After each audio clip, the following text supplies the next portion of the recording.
तत्सवितुर्वरेण्यं भर्गो देवस्य धीमहि धियो यो नः प्रचोदयात् ॐ शान्ति शान्ति शान्तिः. Namaste, my dear friends. This is the second video about Bhagwan Sri Ramana Maharishi's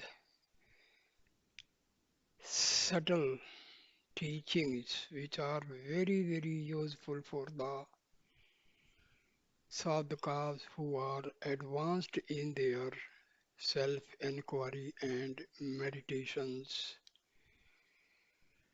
techniques. So, this is my second video in the same sequence.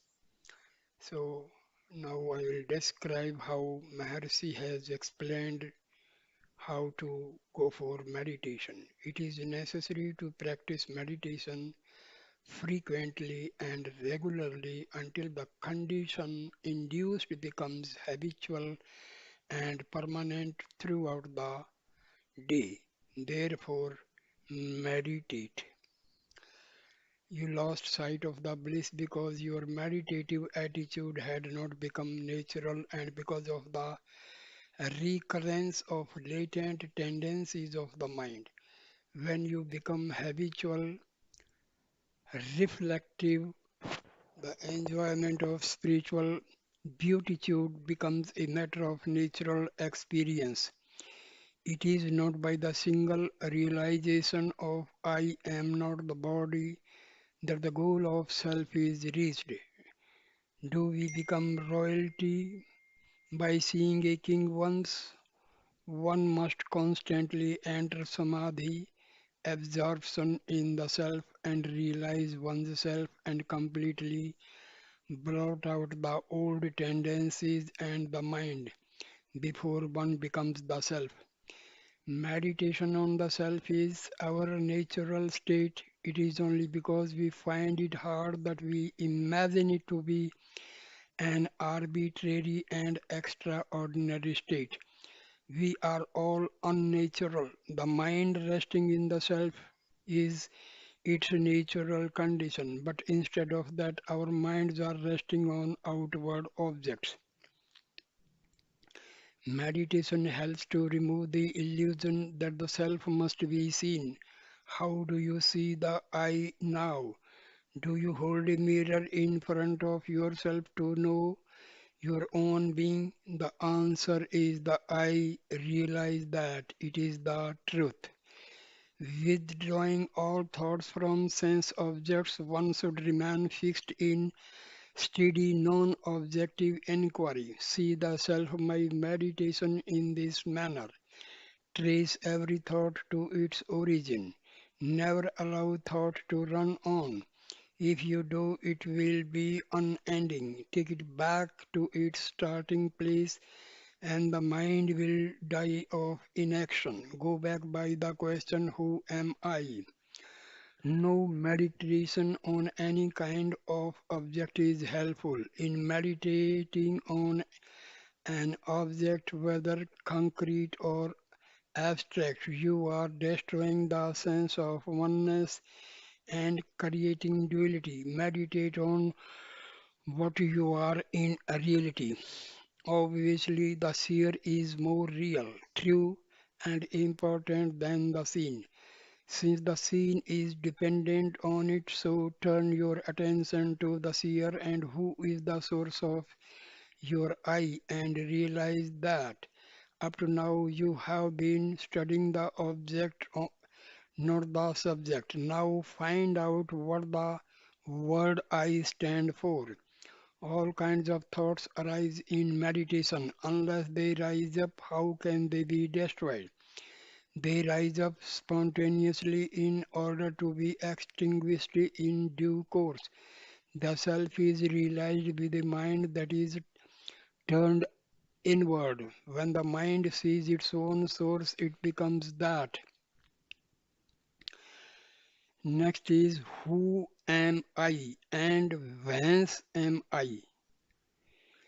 The thought, who am I, will destroy all other thoughts and finally kill itself also. If other thoughts arise without trying to complete them, one must inquire to whom did this thought arise? What does it matter how many thoughts arise? As each thought arises, one must be watchful and ask to whom is this thought occurring. The answer will be to me. If you inquire who am I, the mind will return to its source. The thought which arose will also submerge.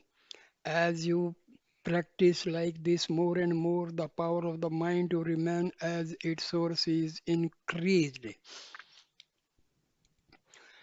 As for the necessity of watching the breath before inquiring who am I, all depends on a man's aptitude and his fitness. Those who do not have the mental strength to concentrate and direct it on the quest are advised to watch their breath, since such watching would, as matter of course, bring the mind under control. Who am I will destroy all other thoughts, and like the stick used for stirring the burning fire, it will itself be destroyed in the end. As long as there are impressions of objects in the mind, so long is the inquiry who am I required. As long as there are enemies within the fortress, they will continue to sally forth. But if they are destroyed as they emerge, the fortress will fall into our hands. As a matter of fact, in the quest method, which is more correctly whence am I and not merely who am I, we are trying to find whence the I thought, the ego, the mind arise within us. The method contains within itself, though implicitly, the watching of breath. When we watch the root of thoughts, we are necessarily watching the source of breath also, as the I thought and breath arise from the same source. To inquire who am I is really trying to find out the source of the I thought. You are not to think of other thoughts such as I am not the body, etc. Seeking the source of I thought serves as a means of getting rid of all other thoughts.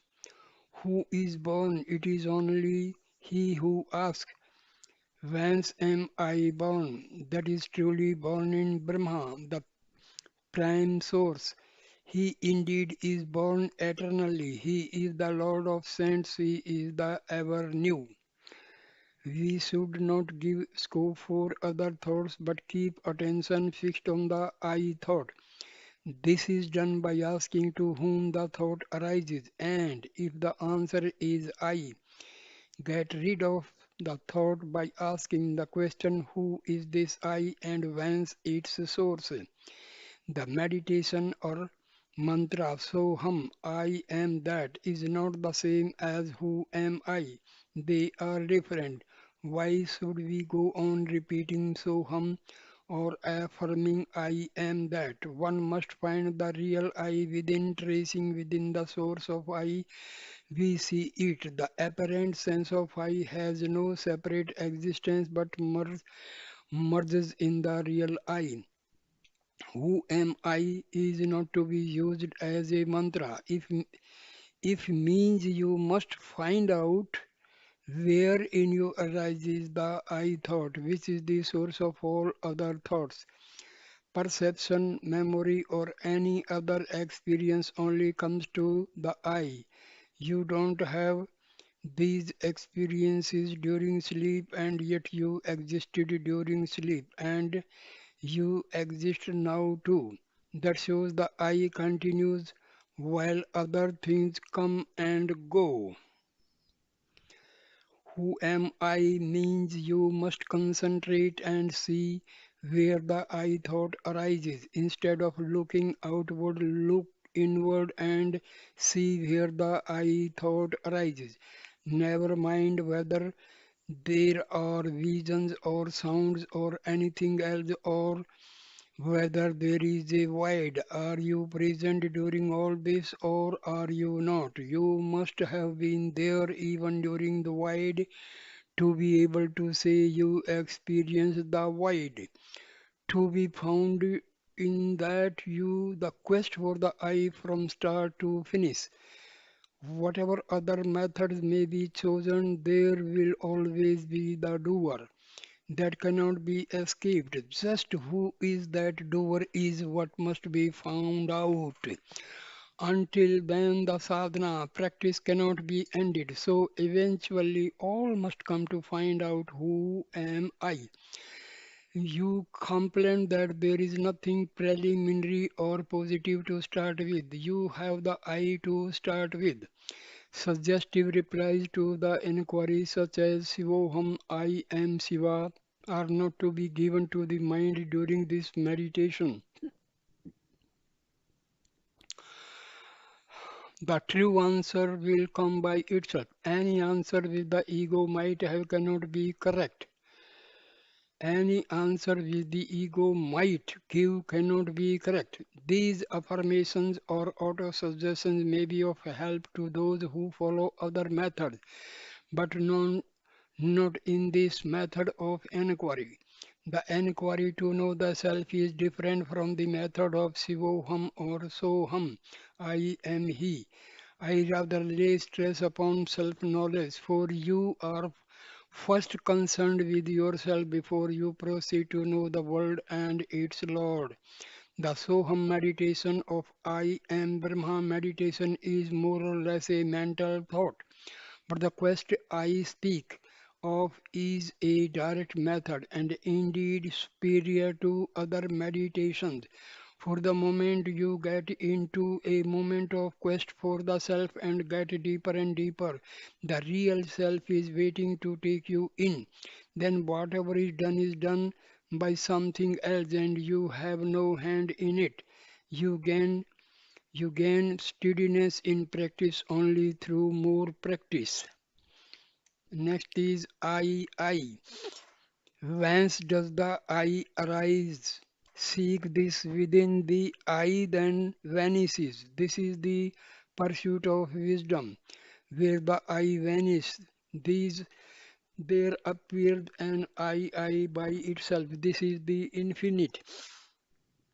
Though it reveals itself thus, it is not the ego I, but the perfect being, the self absolute, where the I vanished and merged in its source. There appears spontaneously and continuously an I. This is the heart, the infinite supreme being. On driving deep upon the quest, who am I and from whence? Thoughts disappear and consciousness of self then flashes forth as the I within the cavity of every seeker's heart. The I consciousness is the absolute, though it comes before Sahaja, the permanent and highest level of experiencing the self. There is in it, as in Sahaja itself, the subtle intellect. The difference being that in the latter, the sense of forms disappear, which is not the case in the former, making the corpse body remain as a corpse and not even uttering the word I. One should inquire keenly thus: now, what is that rises as I? Then there would shine in the heart a kind of wordless illumination of the form I. That is, there would shine of its own accord the pure consciousness, which is unlimited and one. The limited and many thoughts have disappeared. If one remains quiescent without abandoning that experience, the egoity, the individual sense of the form I am the body will be totally destroyed, and at the end of final thoughts, the I form also will be quenched like the fire that burns camphor. The great sages and scriptures declare that this alone is release. It is the divine self that shines in the heart as I. When the mind turns inward seeking who am I and merges in the heart, then the I hangs down this head in shame and the one I appears as itself. Rejoice eternally. The heart rejoices at the feet of the Lord, who is the self, shining within as I eternally, so that there is no alternation of night and day. This will result in removal of ignorance of the self. The realization of I is indeed the self which is experienced as I shining of its own accord, the Absolute being the witness of the three states of waking, dream, and the deep sleep, distinct from the five seats, aware of the mental modes in the waking and dream states, and of their absence in state of deep sleep. Problems and their solutions.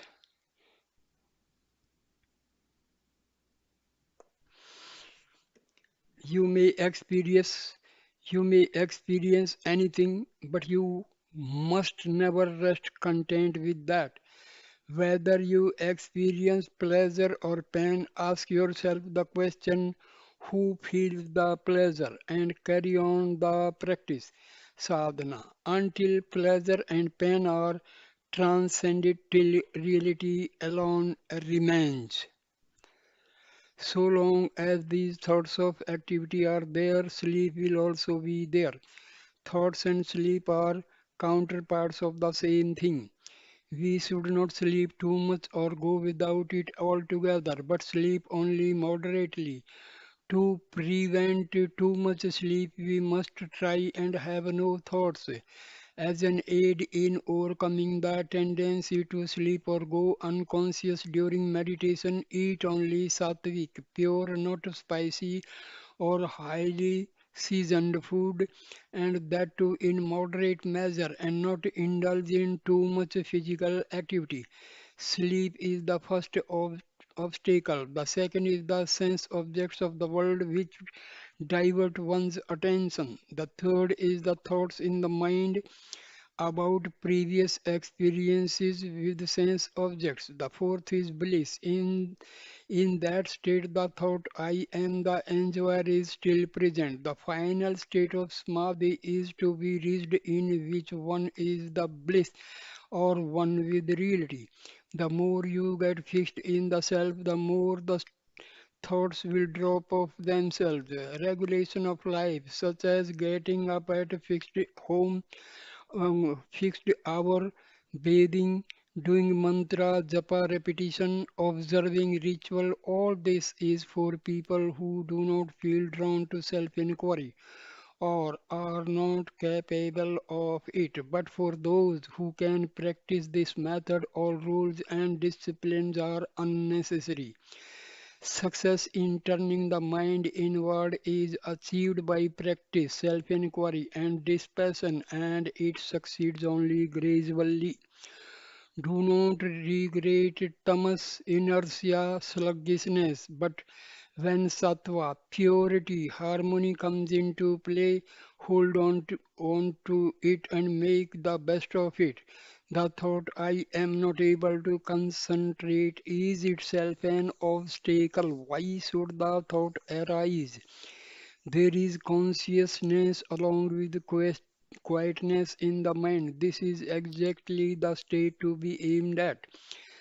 The word diving is only appropriate if one has to turn the mind within in order to avoid being distracted by the ongoing tendencies of the mind. But when deep quietness prevails without obstructing the consciousness, where is the need to dive? Practice. Next is practice. Effort is necessary up to the stage of realization. Even then, the self should be spontaneously become evident. Otherwise, happiness will not be complete up to the state of spontaneity. There must be effort in some form or other. Divine grace is essential for realization, but grace is vouchsafed only to him who is a true devotee or a yogi, one working to gain union of the mind and self. It is given only to those who have striven hard and ceaselessly on the path of freedom. There is a state beyond effort and effortlessness. However, until it realized effort is necessary, that which is in peace, all that we need to do is to keep quiet. Peace is our real nature. We spoil it. What is required is that we cease to spoil it.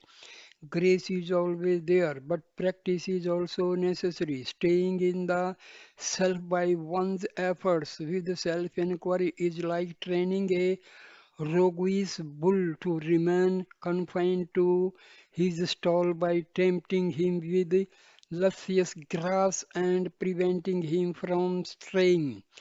It is necessary both for you to strive and for the Guru to help. The Guru's grace is indispensable, but so is one's own effort in putting into practice the instructions given by the Guru. Efforts must be made in the waking state and alert consciousness and self-realized here and now. Effortlessness and choiceless awareness is one real nature. If we can attain that state and abide in it, it is all right. But one cannot reach it without effort, the effort of deliberate meditation.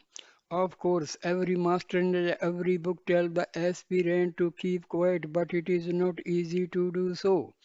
That's why all this effort is necessary. Even if we find somebody who have achieved the supreme state of stillness, you may take it that the necessary effort had already been made in a previous life.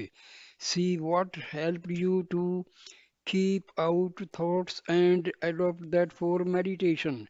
Your effort is meant not allow yourself to be distracted by other thoughts than your meditation. Practices are needed as long as one has not realized they are for putting an end to obstacles to abiding in the self. As soon as they come here, some want to immediately be self-realized being. They ignore the effort involved or required. Is there a shortcut to liberation? Is it something to be purchased in a shop? What is important is steadfast resolve. It does not make much difference if you concentrate on the top of the nose, the center of the eyebrow, or sound of the mantra, and so on. The really important thing is to pay attention to the source or perception or mantra, to the eye that hears the mantra or perceives the objects of concentration. Keep your attention fixed on that. Perseverance alone counts. The more you meditate, the easier it becomes to meditate, till at last it becomes natural. Practice is necessary. When there is grace, your repeated effort is bound to erase tendencies. Leave God's job to God. You have to do what is in your hands. When the time is ripe, God's grace, which is always operating, will be felt.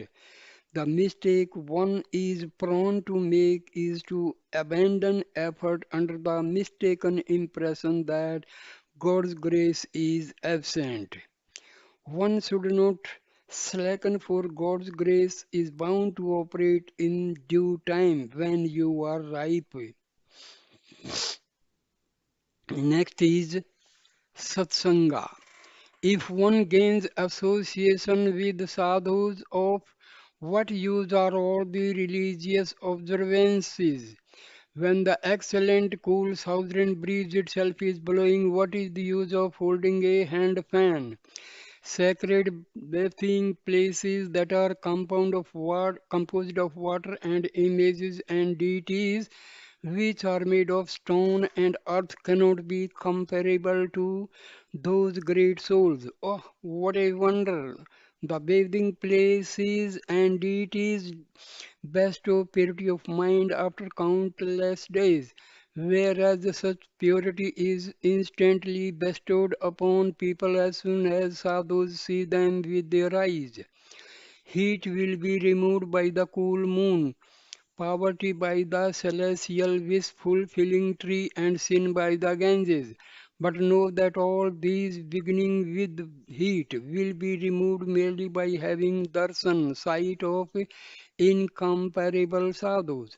The supreme state which is praised and which is attained here in this life by clear self-inquiry, which arises in the heart when association with a sadhu is gained, is impossible to attain by listening to preachers, by studying and learning the meaning of the scriptures, by virtuous deeds, or by any other means. By satsanga, the association with the objects of the world will be removed. When that worldly association is removed, the attachment or tendencies of the mind will be destroyed. Those who are devoid of mental attachment will perish in that which is motionless. Thus, they attain liberation. Cherish their association. Satsanga really means association with the unmanifest Sat or reality. But as very few can do that, they have to do the second best, which is association with the manifest truth, Sat. That is the Guru. One who knows or has realized the truth is also regarded as a truth. Satsanga will make the mind sink into the heart. Such association is both mental and physical. The extremely visible beings of the Guru pushes the mind inward. He is also in the heart of the seeker, and so he draws the latter's inward bent mind into the heart. Association with the sages should be made because thoughts are so persistent. The sage has already overcome the mind and remains in peace. Being in his proximity helps to bring about this condition in otherwise there is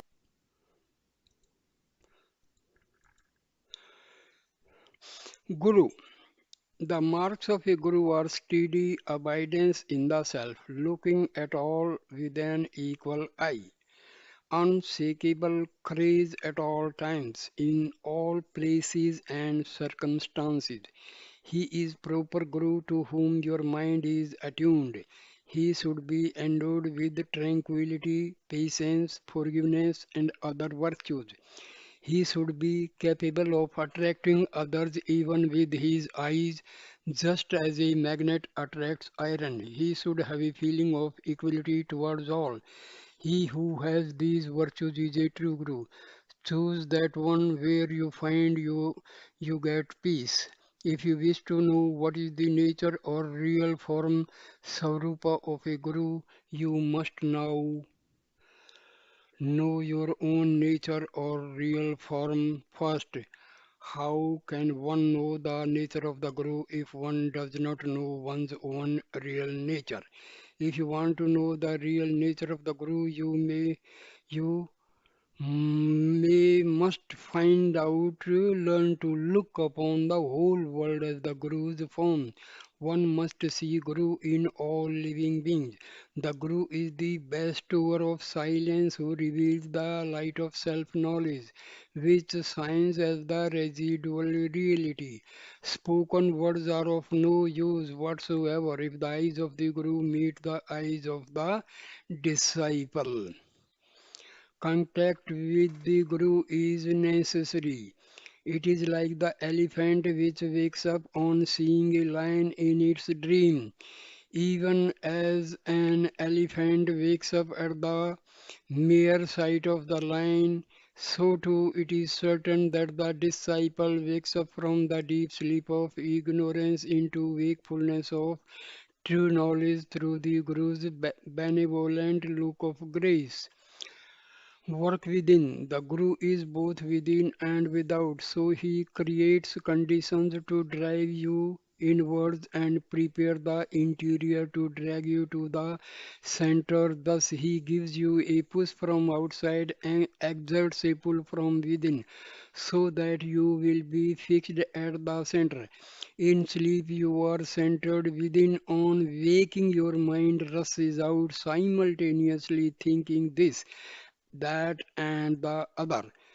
This must be checked. It is possible only for the agent who can work both within and without. Can he be identified with a body? Because you think you are a body, you think the Guru also is a body and that he will be something tangible to you. However, his work lies within in the spiritual realm. He who instructs an ardent seeker to do this or that is not a true Guru. The seeker is already afflicted by his activities and wants peace and rest. In other words, he wants cessation of his activities.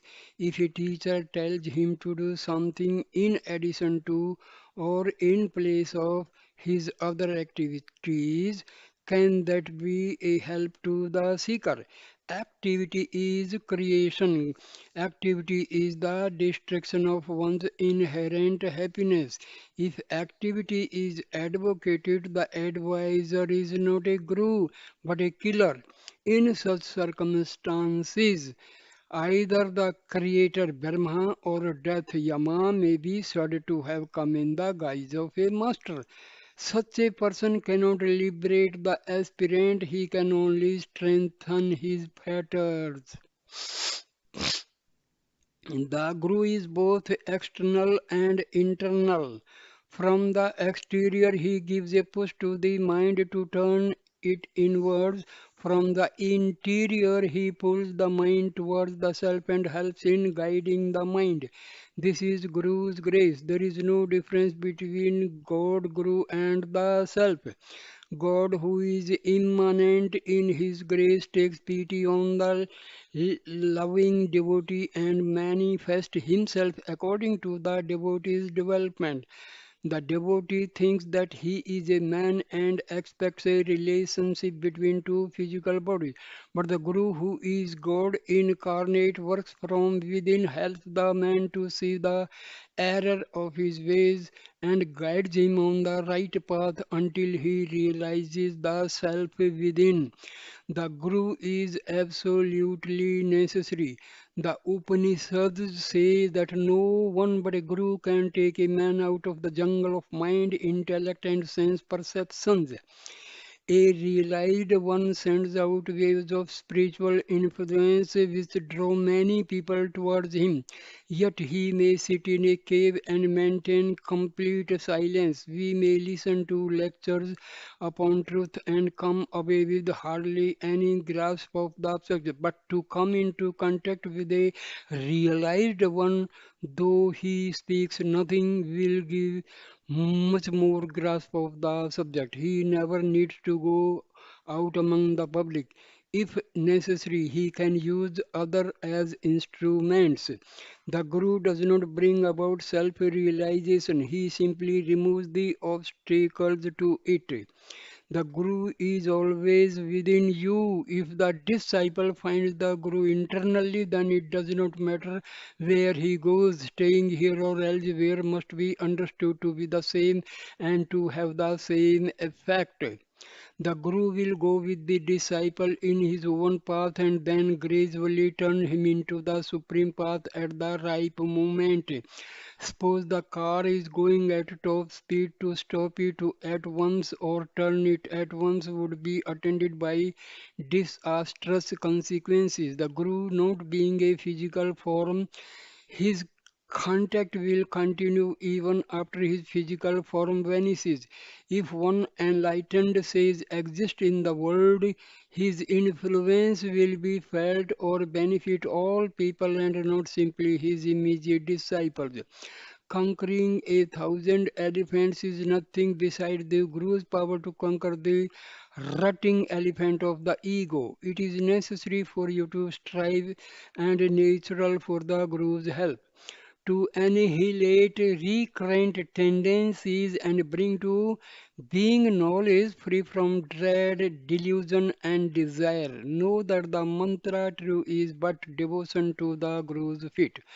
Who meditates on Guru's feet, the flawless flame of pure awareness gains from grace supreme the gift of pure awareness, clarity of mind, and that ends all sorrow. If you are working with your available light, you will meet your Guru as he will be seeking you himself. The Guru is none other than the self. This is the most important point, most important point. The human never says that God, the Self, is the Guru appearing as a man to dispel the ignorance of man, just as a tame deer is used as a decoy to capture a wild deer. He has to appear in a body in order to dispel the I am the body notion of the seeker. If the Guru is silent, the seeker's mind gets purified itself. I have not said that a Guru is not necessary, but a Guru need not always be in human form. First, a person thinks that he is an inferior, and then there is a superior, all knowing, all powerful God who controls his own and the world's destiny. So he worships him or does devotion to him. When he reaches a certain stage and becomes fit for enlightenment, the same Guru whom he was worshipping comes as a Guru and leads him on. That Guru comes only to tell him that God is within yourself. Dive within and realize God, Guru, and the Self are the same. Ripened by the matchless power of self-awareness, now the Guru stands as a transcendent being supreme. He who penance done he who penance done become the target of his glance of grace, gains greatness that surpasses speech. Next very important term is grace. Grace is there all along. Grace is the self. It is not something to be acquired.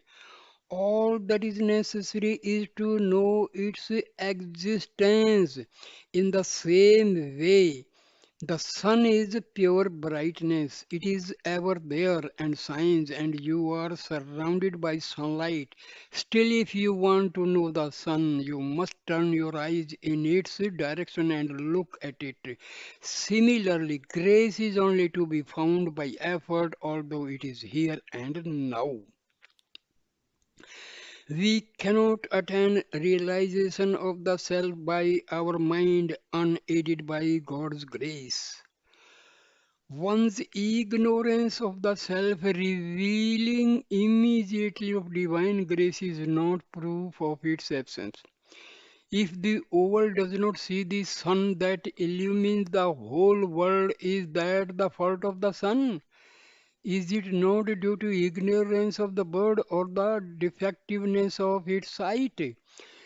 Your very desire for grace is due to the grace that is already working in you.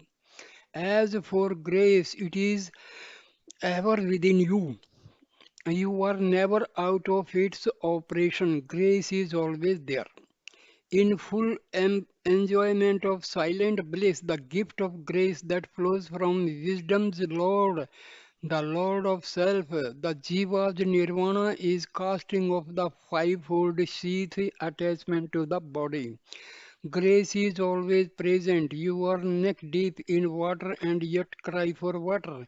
This passion cannot be acquired, nor realization of truth, nor inherence in the self.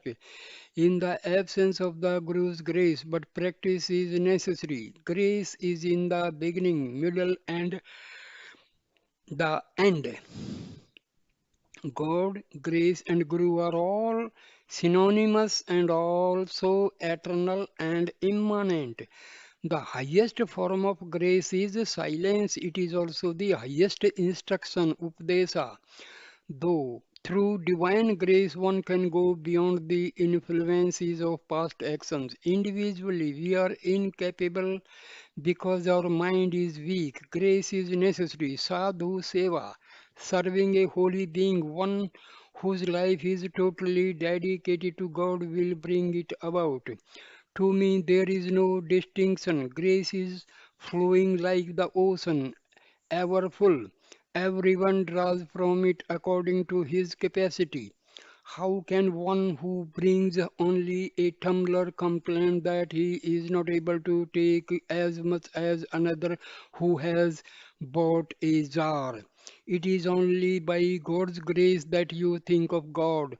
Why do you cry that there is no mercy from the Lord that is there to sob about? Instead of being poised in the self, why do you go on wailing?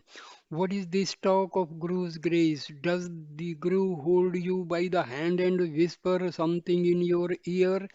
You imagine him to be what you are yourself because you are identified with the body. You think that he is also a body and will do something tangible to you. But his work lies within. How is Guru found?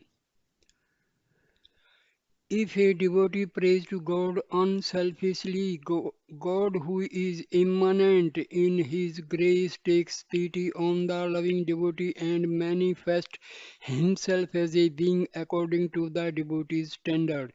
The devotee thinks that he is a person and expect a relationship between them as a body, but the Guru, who is God or self incarnate, works from within, helps the person to see the error of his ways and guides him along the right path until he realizes the self within. After such a realization, he feels, I was so worried before, I am after all the self, the same as before, but not affected by anything. Where is he now who was so miserable? He is nowhere to be found. What should we do now? Only live up to the words of the Master. If toward the Lord you take one single step, then with much more than a mother's love, He takes 9 steps towards you to accept you. Such is the Guru's grace. Next comes the surrender. There are two ways of achieving surrender. One is looking into the source of the I and merging into that source. The other is feeling I am helpless myself. God alone is all powerful. And except my throwing myself completely on Him, there is no other means of safety for me. And thus gradually developing the conviction that God alone exists and the ego does not count. Both methods lead to the same goal. Complete surrender is another name for jnana or liberation. Surrender appears easy because people imagine that once they say with their lips, I surrender, that they can be free to do whatever they like. But the fact is, you can have no likes or dislikes after you surrender.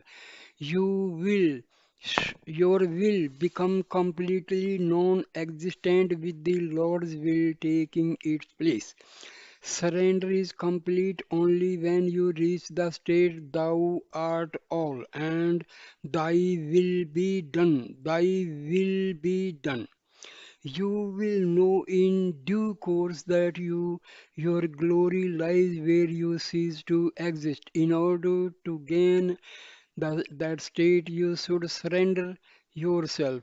Then the master sees that you are in a fit state of receive guidance. He guides you. The master is within and without. He gives a push from without and exerts a pull from within, so that you may be fixed at the center. Leave it all to the master. Surrender to him without reserve. All this task of surrender is like pinching a jaggery, refined brown sugar image of Lord Ganesha and presenting it as a sweets offering to the same Lord. You say you offer your body, soul, and possessions to God. Were they yours to begin with, that you could offer them? You are perfect and complete, so abandon the idea of incompleteness. There is nothing to be destroyed. Ahankaras, the individual I, is not a real thing. It is the mind that makes the effort, and mind is not real. Just as it is not necessary to kill a rope that one imagines to be a snake, so also there is no need to kill the mind. Knowing the form of the mind makes the mind disappear. That which is forever non existent is already removed. If you have surrendered, you must be able to abide by the will of God and not make a grievance of what may not please you. Things may turn out differently from what you wish or what they look apparently. What is destiny? There is no destiny. Surrender and all will be well. Throw the responsibility on God. Do not bear the burden yourself. What can destiny do to you then? During worldly activity, if your attention is fixed on the fundamental reality, there is no difficulty. But ordinary people forget the reality and take the same alone to be real. The different eyes are not real. There is only one eye. The separate eye is like a watchman in the fort. He is like the protector of the body. The real owner is everybody is only the one real eye. So when the separate eye surrenders to the real eye, then I and mine are eliminated. The true state comes into existence when, after sorting out what belongs to whom, the ego I surrenders itself to the real owner. And the grace of God is obtained practically by self surrender. If you have surrendered but still doubt God's grace, where does the fault lie? Grace is constant. Your judgment is variable. Surrender will make one understand His grace. You say you have surrendered but still do not feel the grace of God. Sincerity is wanting. Surrender should not be verbal or conditional. Surrender unreservedly, and the higher power will reveal itself. The disciple surrender to his master. That means there is no vestige of individuality retained in the disciple. If surrender is complete, all sense of individuality is lost. There is no cause for misery. The eternal being is only happiness, and that is revealed. You ask if you ask if grace cannot hasten complete competence for the search. Leave it to God. Surrender to Him unreservedly. He never forsakes the one who has surrendered. One of two things must be done. Either surrender because you admit your inability and require the higher power to help you, or investigate the cause of misery, go into the source and merge in the self. Either way, you will be free from misery. The ego submits only when it recognizes the higher power. Such a recognition is surrender or submission. Otherwise, ego remains stuck up like an image carved out on a temple tower, making a pretense by its trained look and posture that is supporting the tower on its shoulders. The ego cannot exist without the power but thinks that it acts of its own accord. Surrender to God and await His pleasure. If you ask Him to do as you please, it is not surrender but demand of it. You cannot have Him obey you and yet think you have surrendered. He knows that is the best and when and how to do. Leave everything entirely to Him. His is the burden. You have no longer any cares. All your cares are for Him. Such is surrender. Surrender can take effect when done with full knowledge. Such knowledge comes after enquiry. It ends in surrender.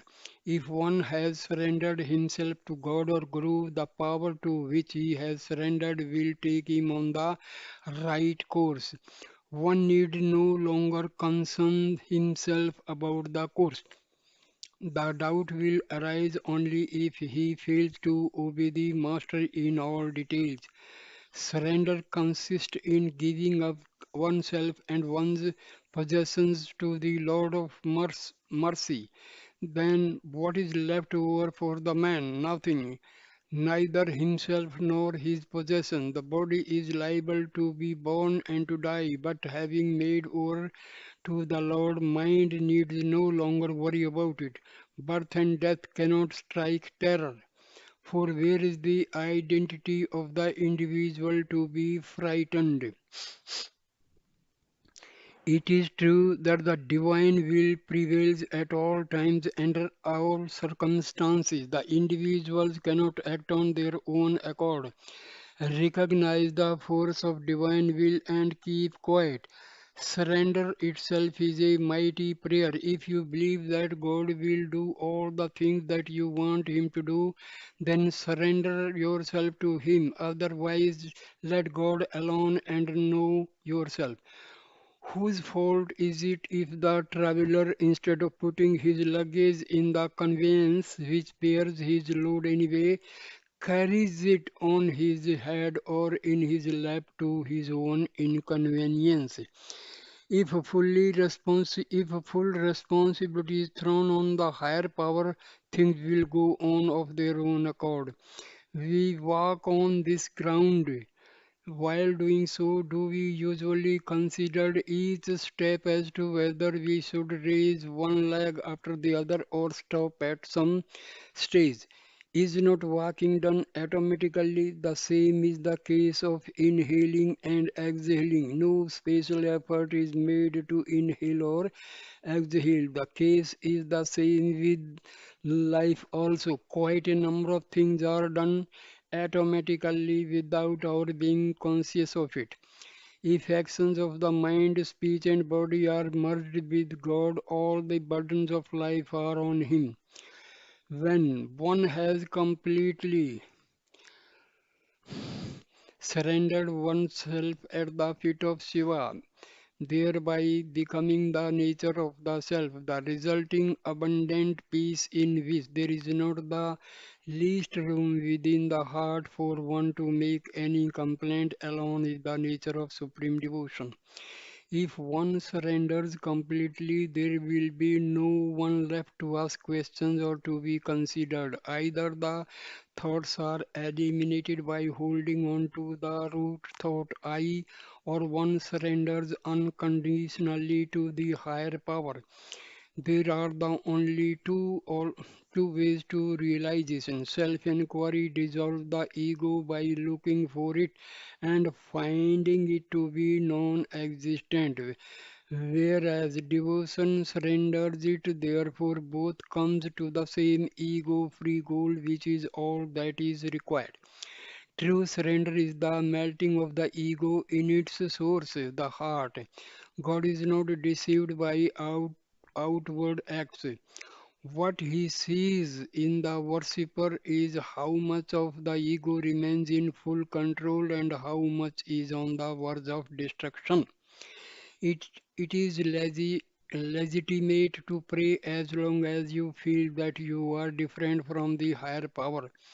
But better still, attain the state of self surrender and entrust your entire burden to the Lord, who will then take the burden off your back and give you the feeling that you are in Him and are one with Him. If your surrender is total and complete, you need not ask anything. Try to get rid of the thought I and mine. Don't feel anything is yours, it is all God's. So thank you my dear friends for watching and listening this video. Thank you so much. Please like, comment and share the video and subscribe my channel. Thank you. Thank you. Namaskar.